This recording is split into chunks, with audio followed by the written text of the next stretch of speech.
सुर्खियों में।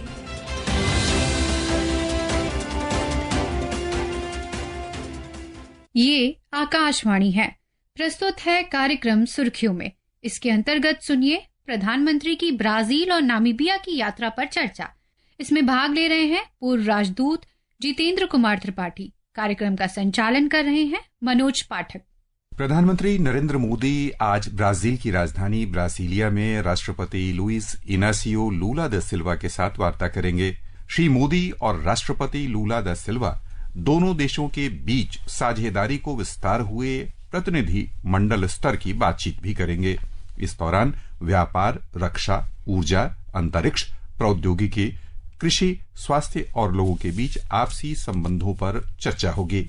ब्राजील में भारत के राजदूत दिनेश भाटिया ने कहा है कि दोनों देशों के बीच 4 समझौतों पर हस्ताक्षर होने की उम्मीद है। आज इस कार्यक्रम में हम इन्हीं विषयों पर अपना कार्यक्रम रखेंगे और आपको जानकारी देंगे कि ताजा स्थितियां क्या हैं। हमारे साथ चर्चा के लिए आज आमंत्रित हैं देश के जाने माने राजनयिक पूर्व राजदूत जितेंद्र कुमार त्रिपाठी। जितेंद्र जी नमस्कार, कार्यक्रम में आपका स्वागत है। धन्यवाद। सबसे पहले तो हम यही समझना चाहेंगे कि प्रधानमंत्री की जो ब्राजील यात्रा है इसके प्राथमिक उद्देश्य क्या हैं?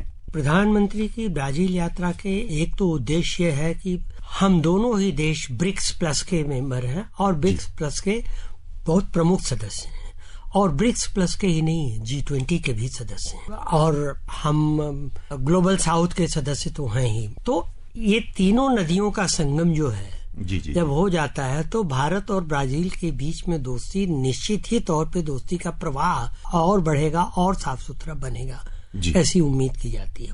और इस वक्त भारत और ब्राजील के बीच में ये जो वार्ता हो रही है ये ऐसे समय में हो रही है जब एक ओर अमेरिका अपनी आंख टेढ़ी करके ब्रिक्स की ओर देख रहा है, जब दूसरी ओर 3-4 जगहों पे संघर्ष की स्थिति बनी हुई है संसार में, तीसरी ओर मल्टीलेटरिज्म, बहुपक्षीवाद, वो भी अपना दम तोड़ता दिख रहा है, और चौथी ओर जहां दुनिया में हथियारों की होड़ लगी हुई है, अब तो खुलेआम नेटो के सदस्यगण कह रहे हैं कि हम 5% तक अपना डिफेंस बजट बढ़ाएंगे।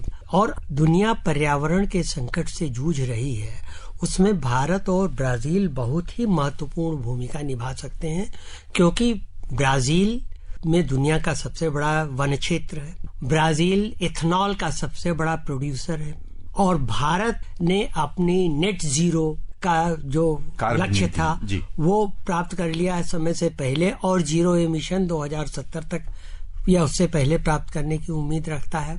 भारत ने ISA सोलर अलायंस बनाया फ्रांस के साथ मिलकर। भारत और भी ऊर्जा के वैकल्पिक साधनों पर काम कर रहा है जिसपे ब्राजील भी कर रहा है। तो ये सब चीजें जो मिल करके एक ऐसी आवश्यकता पैदा कर देती हैं कि भारत और ब्राजील के बीच में संबंध और बढ़ने चाहिए। यहाँ पर हम ये समझना चाहेंगे कि किन क्षेत्र को आप सबसे अधिक महत्वपूर्ण मान रहे हैं। हमारा सांस्कृतिक संबंध बहुत पुराना है, एक सांस्कृतिक संबंध हो गया, दूसरा हमारी आर्थिक आवश्यकताएं हो गई और तीसरा जो सबसे अधिक महत्वपूर्ण आपने कहा कि जो भू राजनैतिक स्थितियां प्रतिपल तरल हो रही हैं और चुनौतीपूर्ण शांति के लिए सबके लिए बनी हुई है, उसमें ये दोनों पक्ष मिलकर किस रूप में दिशा दे सकते हैं विश्व राजनयिक को?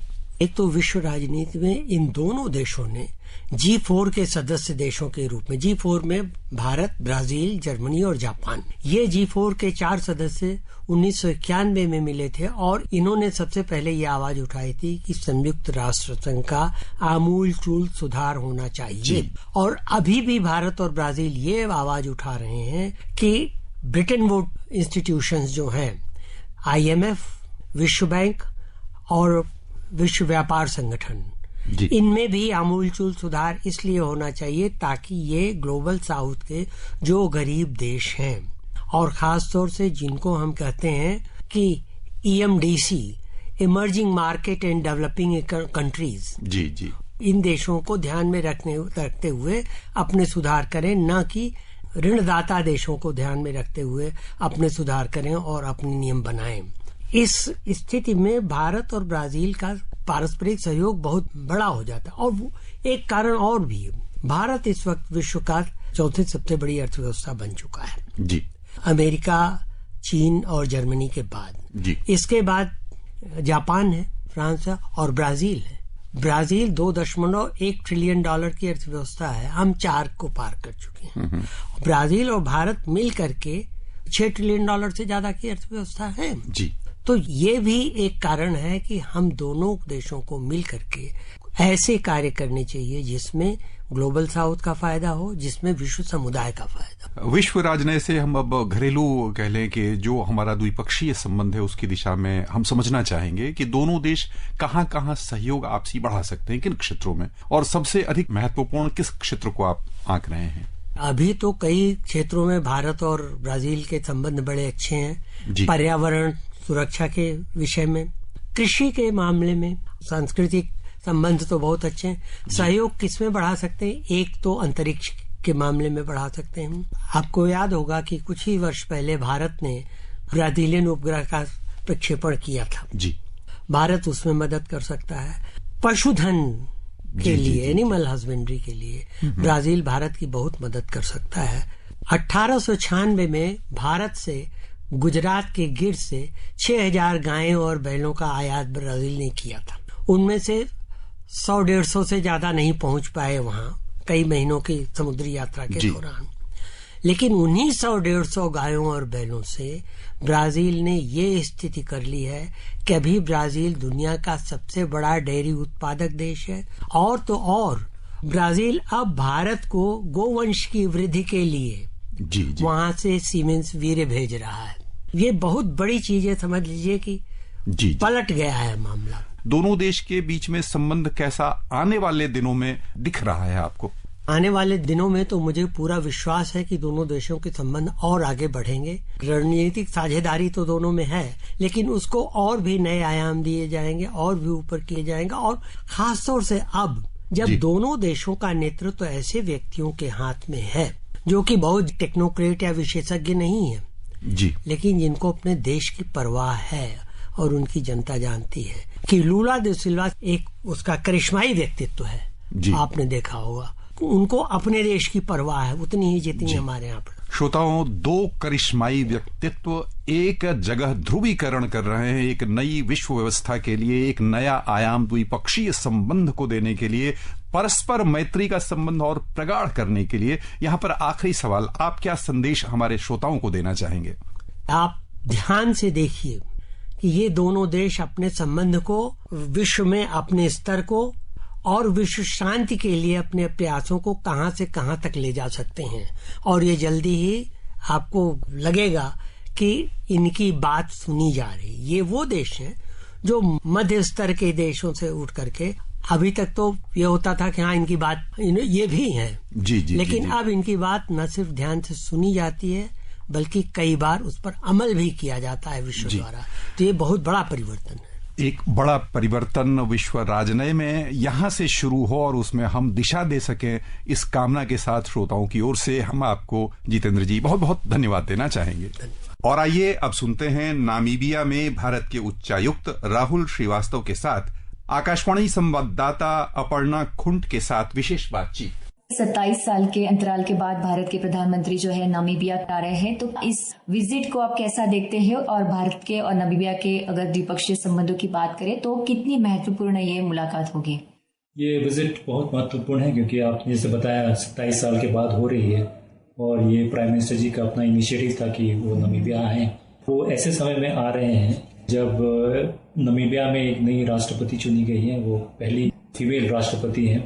और इस साल जो नामीबिया के फाउंडिंग फादर हैं और फर्स्ट प्रेसिडेंट थे, उनका देहांत हो गया था, तो प्राइम मिनिस्टर जी आ रहे हैं उनको भी होमेज पे करने के लिए। और बहुत सारे एरियाज हैं जो हम डिस्कस करेंगे, क्रिटिकल मिनरल्स हो गई, ऑयल एंड गैस में हमारा इन्वेस्टमेंट हो गया, कैपेसिटी बिल्डिंग हो गई। तो बहुत सारी ऐसी बातें हैं जो कि इस विजिट में होंगी। और हमारे रिलेशंस हरदम ही अच्छे रहें, लेकिन जब इतने बड़े पैमाने पर जब विजिट होती है तो हम अपने रिलेशनशिप को एक दूसरे लेवल पर ले जा सकते हैं। और ऐसी विजिट से यूजुअली ये होता है कि हमारे पास नेक्स्ट 10 साल का काम आ जाता है, हमारे रिलेशनशिप को हम दूसरे लेवल में ले जा सकते हैं। अगर हम द्विपक्षीय संबंधों की बात करें तो जो चर्चाएं होने वाली है दोनों नेताओं के बीच में, तो क्या महत्वपूर्ण उसमें मुद्दे होंगे? जैसे कि यूपीआई एक मुद्दा होगा कि जो यूपीआई का अभी करार हुआ है उसको एक आगे ले जाने के लिए भी उसमें वार्ता होगी दोनों नेताओं के बीच में, तो इसके बारे में थोड़ा आप प्रकाश डालें। और जो नमीबिया है वो पहला देश है जिसके साथ NIPL ने डिजिटल पेमेंट्स में एक एग्रीमेंट साइन किया हुआ है, तो वो अभी प्रोसेस में है और जब प्राइम मिनिस्टर जी आएंगे उसके बाद करीब 2 महीनों के बाद वो रोल आउट भी यहाँ पर होगा। ये पहला उनका डिजिटल पेमेंट सिस्टम होगा, इसीलिए काफी उत्सुकता से इसे देख रहे हैं। और जब डिजिटल पेमेंट्स नमीबिया में होगा तब जैसे कि इंडिया में एक रेवोल्यूशन आ गया है वैसे यहाँ भी होगा, क्योंकि उससे आपको फाइनेंशियल इंक्लूसिविटी होती है, लोगों को फिर उसमें ट्रांसपेरेंसी होता है और सबसे बड़ी बात है कि आपके ट्रांजैक्शन फास्ट और चीप वे में हो सकते हैं, जो कि यहाँ पर बहुत जरूरी है क्योंकि यहाँ पर जो ट्रांजैक्शन फीस है वो काफी ज्यादा है। कुदरती संसाधनों की अगर हम बात करें तो नामीबिया पूरे दुनिया में बहुत ही समृद्ध देश माना जाता है और रिसेंटली ऑयल फील्ड्स की डिस्कवरी भी हुई है। तो ये सब देखते हुए आगे के समय में भारत और नामीबिया के बीच में कौन से क्षेत्र में आर्थिक सहकार बढ़ने की उम्मीद की जा सकती है? 2-3 एरियाज है, आपने बताया ऑयल एंड गैस, यहाँ पर काफी डिस्कवरीज हुई हैं लास्ट 2-3 ईयर्स में। वहाँ पर हमारे कंपनीज का कुछ प्रेजेंस है, लेकिन हम चाहते हैं कि ज्यादा प्रेजेंस हो और ये अगेन जब भी वार्तालाप होगी तो हम ऑयल एंड गैस में हमारा और भी यहाँ पर प्रेजेंस बढ़ेगा। और नामीबिया अपनी एक रिफाइनरी बनाना चाहता है, नामीबिया अपने पोर्ट इंफ्रास्ट्रक्चर को बढ़ाना चाहता है ताकि जब प्रोडक्शन हो तो ये पोर्ट्स हैंडल कर सके। ये भी कुछ एरियाज हैं जिसमें हमारी कंपनी सहायता कर सकते हैं। और दूसरा एरिया है क्रिटिकल मिनरल्स, जो कि हमारे लिए काफी महत्व रखता है। लिथियम हो गया, ग्राफाइट है, उसके बाद मॉलिब्डेनम, काफी सारे मिनरल्स हैं जिसमें कि हम और हमारे PSUs इन्वेस्ट कर सकते हैं। ये नामीबिया के लिए भी अच्छा है क्योंकि हमने उनको बताया कि हम हमारी कंपनी वैल्यू एडिशन करेंगी, बेनिफिशिएशन करेंगी ताकि ये रॉ मटेरियल्स एक्सपोर्ट ना हो। और इसी तरह से यूरेनियम में भी हमारी बातचीत हो रही है, तो मेरे ख्याल से कुछ सालों बाद अभी तो वार्तालाप शुरू होगी, कुछ समय बाद हम शायद यहाँ से यूरेनियम भी नामीबिया से एक्सपोर्ट हो पाएगा इंडिया में। अगर हम द्विपक्षीय व्यापार की अगर बात करें तो $600 मिलियन का अगर हमारा आज का व्यापार है, तो क्या आने वाले समय में कितना इसको आगे लेके जाने की योजना है या कुछ ऐसे ठोस कदम उठाए जाने वाले हैं? जैसे प्राइम मिनिस्टर इतनी बड़ी जब विजिट होती है तो उससे हमने काफी सारे एग्रीमेंट साइन किए, काफी सारी बातचीत हुई, तो उससे ट्रेड पे तो सीधा असर पड़ता है।